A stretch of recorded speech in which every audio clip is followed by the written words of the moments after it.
যেন আমাদের চ্যানেলটিকে সাবস্ক্রাইব করে আল্লাহ তাকে তুমি মাফ করে দেন। আব্বাজান ভাইরা মনে কি দিন মা বোনেরা মনে রাখুন, খুব ঠান্ডা মাথায় শোনার জন্য আমি অনুরোধ করছি। বাবা মহান আল্লাহ পাক রব্বুল আলামিন আমাদেরকে সৃষ্টি করলেন। আল্লাহ আমাদের দুনিয়ায় বাঁচার জন্য, স্বস্তিতে এ দুনিয়ায় বসবাসের জন্য তামাম দুনিয়ার জমিনটা আল্লাহ বিছানা বানিয়ে দিলেন। এখানেই শেষ নয় বাবা, এই দুনিয়াতে আমরা কিভাবে বেঁচে থাকব।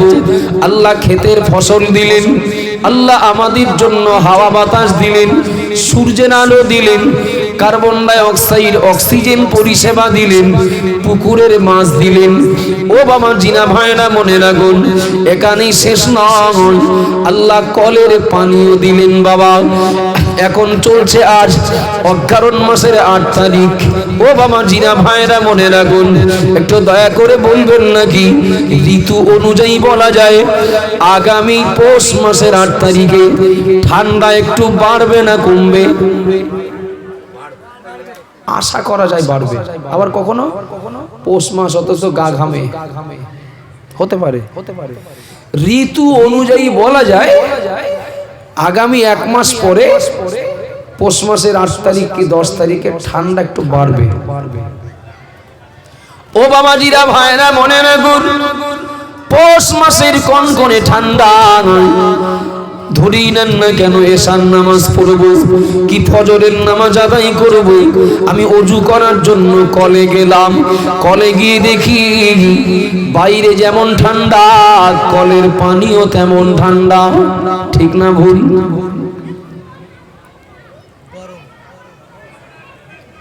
একজন বুঝেছেন? বাইরে যেমন ঠান্ডা কলের পানিও গরম। কে করলেন গরম? আল্লাহ। বৈশাখ জ্যৈষ্ঠ মাসের প্রচন্ড গরমে একটু পানি পান করার জন্য কিংবা গোসল করার জন্য বা ওযু করার জন্য হাতে মুখে পানি দেওয়ার জন্য ইট ভাটায় কাজ করছিলাম। হঠাৎ আমার একটু পানির দরকার। আমি কলে গিয়ে দেখি বাইরের আবহাওয়া যত গরম হোক না কেন, মহান আল্লাহ কলের পানিটা ঠান্ডা করে দিয়েছেন। একটু জোরে বলবেন না, আরো মহাব্বতে বলুন সুবহানাল্লাহ। মহান আল্লাহ পাক রব্বুল আলামিন তিনি আমাদের জন্য আল্লাহ বসার থাকার জন্য জমিন দিলেন। মহান আল্লাহ আমাদের বসবাসের জন্য জমিন দিলেন, আমাদের বাঁচার জন্য দৈনন্দিন যা কিছু দরকার আল্লাহ সব কিছু দিয়ে যাচ্ছেন। বাবা একটু বলবেন নাকি আল্লাহ আমাদেরকে এত কিছু দিয়ে যাচ্ছেন। আমার গোলাম আমার বাণী ছিল, ও গোলামকে খাওয়া দিয়েছি, ও গোলামকে পোশাক পরিচ্ছদ দিয়েছি, ওকে থাকার জন্য জায়গা দিয়েছি। গোলামের কাছে আমার একটা আশা ছিল, কি ছিল না? কি ছিল আশা? ও যেন আমার কাজগুলো করে। আল্লাহ যে আমাকে আপনাকে এত কিছু দিয়ে যাচ্ছেন, আল্লাহর কোনো আশা নেই? আমাদের কাছে আল্লাহর কিছু পাওয়ার আশা নেই? বাবা একটু কথা বলেন না, আছে তো?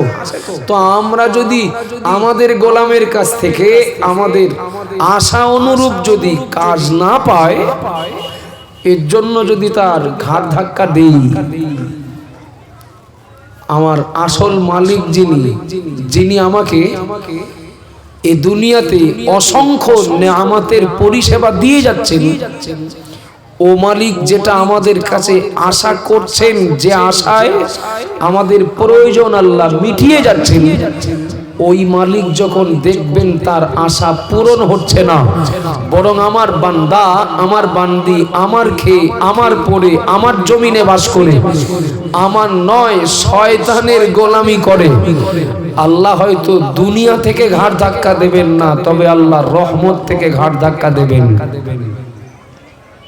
কথা ঠিক বলছি না ভুল বলছি বাবা? ও বাবাজিরা ভাইরা মনে রাখুন, এক ধাপ এগিয়ে যাচ্ছি। মহান আল্লাহ পাক এই দুনিয়ার জমিনে আমাদের পাঠানোর আগে আল্লাহ আমাদের আয়ু নির্ধারণ করেছেন। এমনটা নয় গরিব মানুষ তাড়াতাড়ি মারা যাবেন, ধনী মানুষ অনেক দিন বাঁচবেন।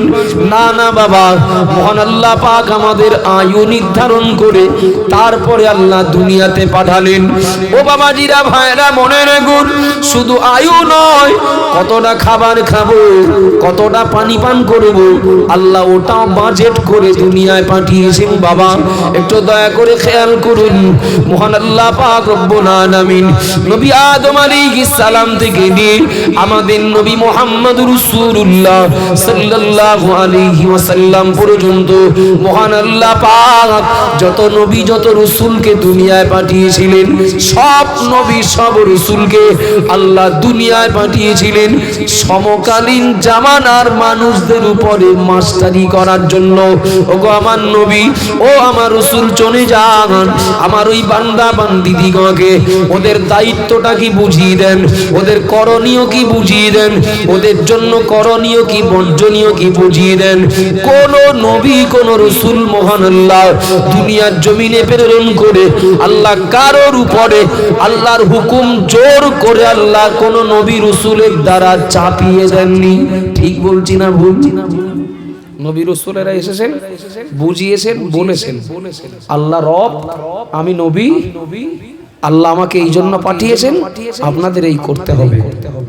কারোর উপরে সলাদানা ডাক্তার পাড়া, ডাক্তার পাড়া তো ডাক্তার পাড়ার আমার বিশেষ করে জওয়ান যুবক ভাইরা অনেকেই মুখ চেনা। আচ্ছা, এই জলসাটার জন্য কি রাস্তায় গাড়ি আটকে চাঁদা তুলেছে? একটু কথা বলেন না। এই জলসা বাদে অন্য যে জলসাগুলো হয় সলাদানায় গাড়ি আটকে চাঁদা তোলা হয় না বাবা, হয় না। বরং এই মহল্লার সবাই যদি চাঁদা নাও দেয়, এরপরেও তার বাড়ি কেউ মারা গেলে সবাই যাবে, তার বাড়ির কারোর কবর জিয়ারাতের দাওয়াত পেলে সবাই যাবেন, ইমাম সাহেব হুজুরও যাবেন। কথা ঠিক না ভুল? ইসলাম কারোর জন্য বোঝা হয় না, কাউকে প্রেসার দেয় না। আমাদের নবীকেও তো আল্লাহ বললেন, ফাযাক্কির ইন্নামা আনতা মুযাক্কির লাস্তা আলাইহিম বিমুসাইতির। ওগো নবী, আপনার দায়িত্ব হলো ওদেরকে উপদেশ দেওয়া। কি উপদেশ? ওদের দায়িত্ব, ওদের করণীয়, ওদের জন্য বর্জনীয় বিষয়গুলোকে বুঝিয়ে দেওয়া। মানবে কি মানবে না ওটা ওদের ডিউটি। আমি আল্লাহ আপনাকে দারোগা করে পাঠাইনি যে কাউকে জোর করে আমি আল্লাহ আমার হুকুম মানতে বাধ্য করবেন।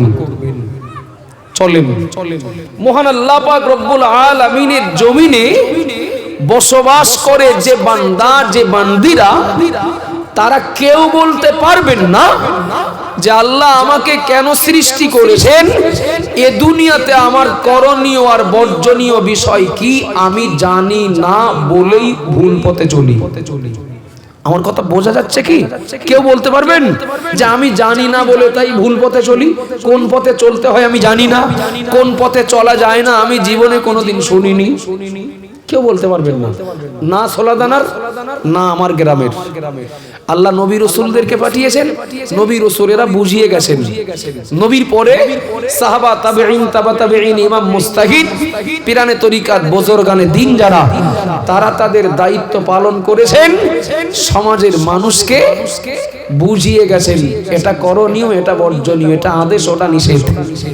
মানা না মানাটা প্রত্যেকের ব্যক্তিগত স্বাধীনতা। কথা ঠিক বলছি না ভুল বলছি? চলেন আর একটু এগিয়ে যাই। আপনার জন্য একটা নির্দিষ্ট আয়ু বরাদ্দ হয়েছে, আমার জন্য একটা নির্দিষ্ট আয়ু বরাদ্দ হয়েছে। বরাদ্দ করেছেন কে? আল্লাহ। আচ্ছা, একটু বলবেন, কেউ আল্লাহর জমিনে আল্লাহর দেখানো পথে চলবেন। আমার দিকে মন দেন। আল্লাহর জমিনে আল্লাহর দেখানো পথে চলবেন, এরপরেও দিন গেলে তার আয়ু কমবে। আপনারা অমনোযোগী হচ্ছেন নাকি? কেউ যদি আল্লাহর জমিনে আল্লাহর দেখানো পথে চলেন, এরপরেও তার আয়ু কমবে তথা বাড়ির দিকে পথ এগোবে। কেউ যদি উল্টো পথে চলেন, তারও কমবে, তারও বাড়ির দিকে পথ এগোবে। কথা ঠিক না ভুল বাবা? ভালো কাজ করলেও তার বাড়ির দিকে পথ এগোবে, আর মন্দ কাজ করলেও তার বাড়ির দিকে পথ এগিয়ে যাবে। একজন নামাজি মুসল্লি আল্লাহওয়ালা কেউ যদি মারা যান, তারও সাবান দিয়ে গরম পানি দিয়ে গোসল করিয়ে কাফনের কাপড় পরিয়ে জানাজা পড়ে তাকে আদবের সঙ্গে কবর দেওয়া হবে। কোন নাফরমান আল্লাহর জমিনে আল্লাহর নাফরমানি করে যিনি মারা গেছেন, মুসলমান ঘরে যদি জন্ম নেওয়া ব্যক্তি তিনি হন, তারও গরম পানি দিয়ে সাবান দিয়ে গোসল করিয়ে তারও কাফন পরিয়ে তারও জানাজা পড়ে তাকে একই নিয়মে কবর দেওয়া হবে। আমার কথা বুঝতে পারছেন কি? আচ্ছা, ইমাম সাহেব মরলেও যে কায়দায় তাকে বিদায় দেওয়া হবে, কবর দেওয়া হবে, ওই ইমামের মহল্লার একজন মুসল্লি বারবার তাকে বলার পরেও লোকটা নামাজ পড়েননি, লোকটা গান বাজনা বাদ দেননি, লোকটা জোয়া মদ বাদ দেননি, লোকটা রমজানে সুস্থভাবে দেহেও রোজা রাখেননি, এ মানুষটাকেও তো একই নিয়মে তাকেও তো একই কবরস্থানে রেখে আসা হবে। তার মানে কি দুজনের পরিণাম এক হবে? একটু কথা বলেন বাবা। কোন নামাজি মুসল্লি মারা গেলে যত্ন করে কবর দেওয়া হবে, আর কোন বেনামাজি বেরোজদার মারা গেলে তার কি মৃত্যুর পরে আগে লেটুনি হবে, খানিকটা মারা হবে কি? যে নাফরমানি করেছে দুধ চার ঘাট দেতাই কবরে দিয়ে আসি না। আল্লাহ ওয়ালা মূল্যেও যে সিস্টেমে যে নিয়মে কবরে যাবে, আল্লাহ ভোলা মূল্যেও একই নিয়মে কবরে যাবে।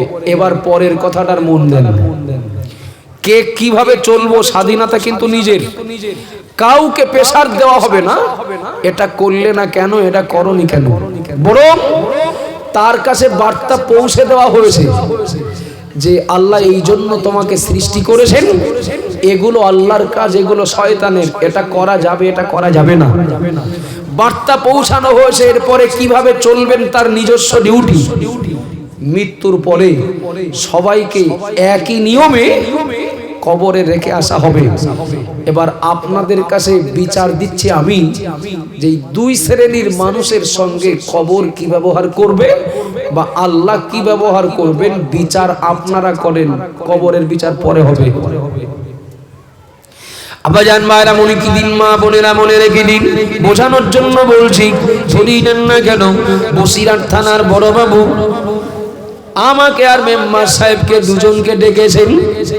আমার বাড়ি হাকিমপুর বর্ডার এলাকায় নির্মাণ দত্ত পাড়া।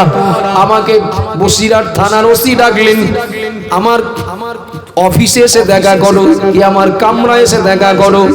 আপনাদের গ্রামের মেম্বার, তাকেও ওই একই ওসি ডাকলেন, থানায় এসে দেখা করেন। ও বাবা জিনা ভাইরা মনে রাখুন, দুজন দুই জায়গার, কিন্তু ডেকেছেন একজন, যেতে হবে এক জায়গায়। কথা বলেন ঠিক না ভুল? এবার আপনাদেরকে জিজ্ঞাসা করছি, আপনাদের মেম্বার সাহেব তিনি থানায় গিয়েছেন, বসিরহাটে গিয়েছেন, থানার ওসির চেম্বারে ঢুকেছেন। ঢোকার আগে যিনি দরওয়ান, তাকে জিজ্ঞাসা করেছেন আমি যেতে পারি কিনা, পারমিশন দিলেন হ্যাঁ যেতে পারেন। মেম্বার জিজ্ঞাসা করলেন ওসি কোন জায়গায় থাকেন, দেখিয়ে দিলেন ওই ঘরে থাকেন।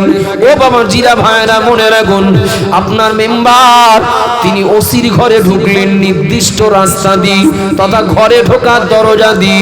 তিনি অফিসে ঢুকলেন, ওসির কামরায় ঢুকলেন। আর আমি নির্মাণ গ্রাম থেকে এসেছি, আমিও ওই বসিরহাটে ওই থানায়, কিন্তু মনে রাখুন আমি ওসির ঘরে ঢুকেছি, তবে পিছন দিক থেকে জানালা ভেঙে। ও বাবাজিরা ভাইরা মনে রাখুন, মেম্বার যে জায়গায় আমিও সেই জায়গায়, মেম্বার ওসির ঘরে আমি ওসির ঘরে, দুজনকেই ডেকেছেন, দুজনই একই ঘরে হাজিরা দিয়েছি। এবার আপনারা বলবেন নাকি থানার ওসি মেম্বার এবং আমার দুজনের সঙ্গে সমান ব্যবহার করবেন নাকি? আমার কথা বোঝা যাচ্ছে কি? কেন ডেকেছিলেন? তার কাছে গিয়েছি তো।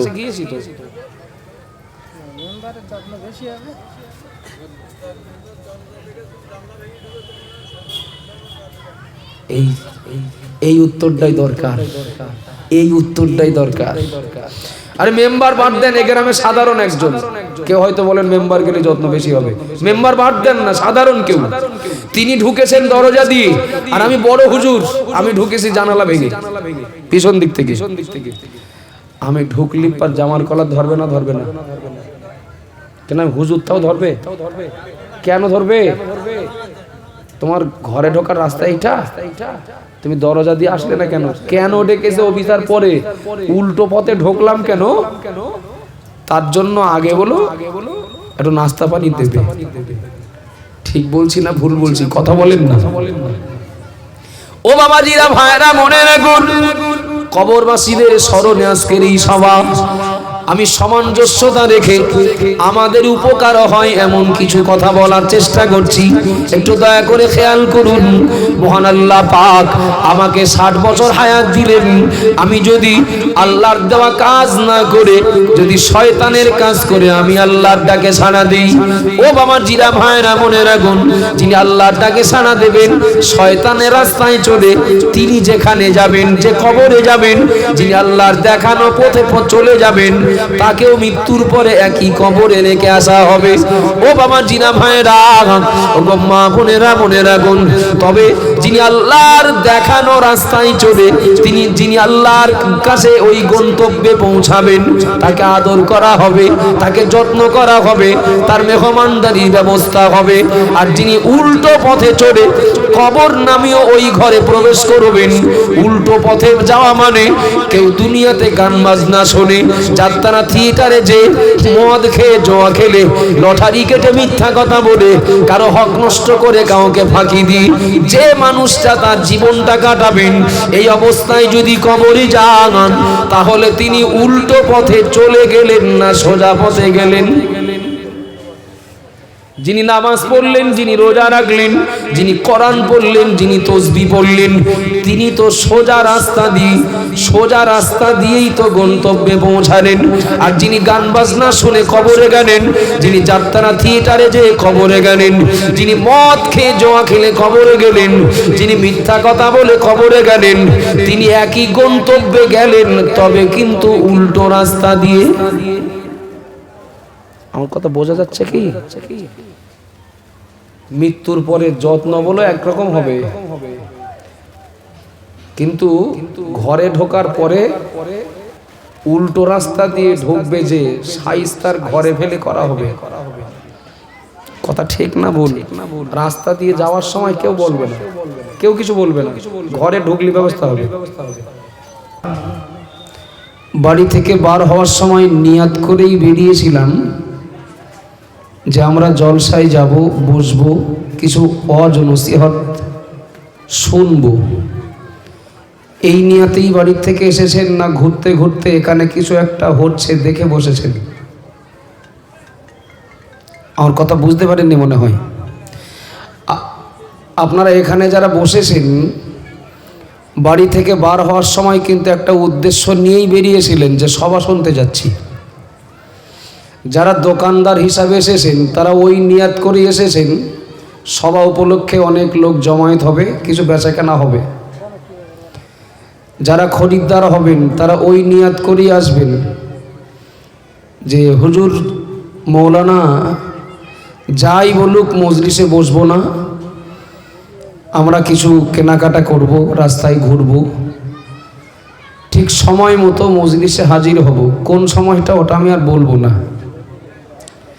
তো যাই হোক, আমার কথাটা বলার উদ্দেশ্য হলো এটাই, আমরা বাড়ি থেকে বার হওয়ার আগে কোথায় যাব, কেন যাব, আমরা আমাদের লক্ষ্য আগে ঠিক করি। কথা ঠিক না ভুল? আমার কোনো জওয়ান যুবক ভাই মোটর সাইকেল নিয়ে বাড়ি থেকে বেরিয়েছেন, স্টার্ট দিয়েছেন, কেউ জিজ্ঞাসা করছেন ভাই কোথায় যাবে? কোনো ভাই কি বলবেন মোটর সাইকেলের তেল আছে, স্টার্ট দিলাম, দেখি কোন দিক যাওয়া যায়? না, তার মোটর সাইকেলটা বার করার আগেই তার লক্ষ্য, তার উদ্দেশ্য স্থির হয়েছিল যে আমি বসিরহাট যাব, কি আমি বেড়াচাপাই যাব, কি আমি মালঞ্চে যাব। কথা ঠিক না ভুল বাবা? তো আমরা যেমন কোনো কিছু করার আগে লক্ষ্য ঠিক করি, যাব কোথায়, করব কি, চাই কি। মহান আল্লাহ পাক রব্বুল আলামিন তিনি মানুষ সৃষ্টি করেছেন এই উদ্দেশ্যে নয় যে মানুষ সৃষ্টি করলাম দেখি ওরা কি করে, এই উদ্দেশ্যে আল্লাহ মানুষ সৃষ্টি করেননি। বরং মানুষ সৃষ্টি করার আগের থেকে আল্লাহর উদ্দেশ্য স্থির ছিল, আল্লাহর লক্ষ্যটা স্থির ছিল, টার্গেটটা আগে স্থির করেছিলেন আল্লাহ যে মানুষকে সৃষ্টি করব ওরা এই কাজ করবে। আমার কথা বোঝা যাচ্ছে কি বাবা? চলেন, মহান আল্লাহ পাক রব্বুল আলামিন মানুষ সৃষ্টি করলেন, শুধু মানুষ সৃষ্টি করলেন তাই না, এ মানুষকে দুনিয়াতে আল্লাহ সুস্থভাবে স্বাভাবিকভাবে বাঁচার জন্য যা কিছু প্রয়োজন আল্লাহ সব কিছু দিলেন। কথা ঠিক না ভুল? ধরে নেন আমি আমার বাড়িতে একটা গোলাম পুষেছি, নিশ্চয়ই কোনো একটা উদ্দেশ্য নিয়েই। তার থাকার জন্য একটা ঘর দিয়েছি, তার 3 শ্বাস খাওয়ার ব্যবস্থা করেছি, তার রোগ হলে ডাক্তার দেখানোর ব্যবস্থাও করি, তার কোনো প্রয়োজন হলে মনিব হিসাবে পাশে থাকার চেষ্টা করি। তো গোলামকে বাড়ি রাখা, তাকে খেতে দেওয়া, তাকে থাকতে দেওয়া, তার পিছনে চিকিৎসা বাবদ খরচ করা, এই যা কিছু করছি আমি, আমার তো একটা উদ্দেশ্য আছে। উদ্দেশ্যটা কি? যে গোলাম যেন আমার কাজগুলো করে দেয়। কোন কাজগুলো? যে কাজগুলো করার উদ্দেশ্যে আমি গোলামকে বাড়ি রেখেছি। আচ্ছা একটু বলবেন বাবা, আমি মনিব আমার গোলামকে যা প্রয়োজন সব দিয়ে যাই, কিন্তু ও আমার কাজ করে না, বরং আমার যে চরম শত্রু তার সঙ্গে ওর বিরাট খাতির, আর তাকে সন্তুষ্ট করার জন্য যা কিছু করার ও সব করে, কিন্তু খায় আমার, থাকে আমার বাড়ি, পরিষেবা নেয় আমার, কিন্তু যে কাজগুলো করতে ওকে আমি আমার বাড়িতে জায়গা দিয়েছি ও সে কাজগুলো না করে আমার পরিষেবা নিয়ে ও আমার শত্রুর কাজ করে দেয়, আমার শত্রুর সঙ্গে ও সুসম্পর্ক রেখে চলে। আচ্ছা ও গোলামকে আমি বাড়ি খুব বেশি দিন রাখবো না গলা ধাক্কা দেব? একটু কথা বলেন না বাবা। ওর ঘাড় ধাক্কা দিয়ে বাড়ি থেকে বার করে দেবো। তুই আমার খাবি, আমার পরবি, আমার পরিষেবা নিবি, আর তুই আমার কাজ করবি না, করবি তো আমার শত্রুর কাজ, আমার বাড়ি থেকে হাট।